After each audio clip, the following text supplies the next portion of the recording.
दी नहीं जाती,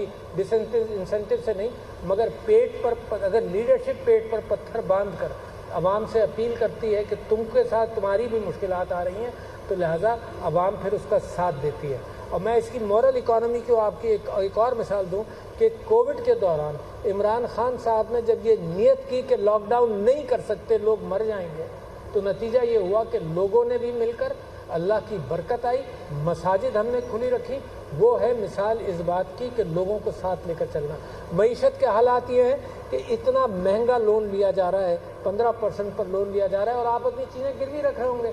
फ्यूचर की आमदनी गिरवी रख रहे होंगे, फॉरेन इन्वेस्टमेंट नहीं आ रहा। मगर ये चीज़ एक तरफ, जो ये आइन की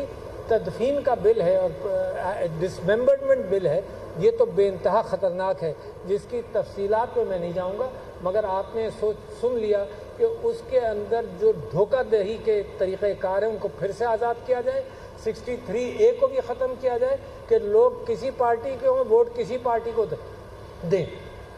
और ताकि लोगों को ख़रीदा जा सके। लोग अगवा हो रहे हैं, लोग अगवा किए गए। ये तो मैं मौलाना फजल रहमान साहब का मशकूर हूँ, उनका शुक्रिया अदा करना चाहता हूँ कि उन्होंने इसके अंदर रुकावट कम से कम ये कहा कि भाई बिल दिखाओ, और इसके बाद हमारी उनके साथ मुशावरत चल रही है कि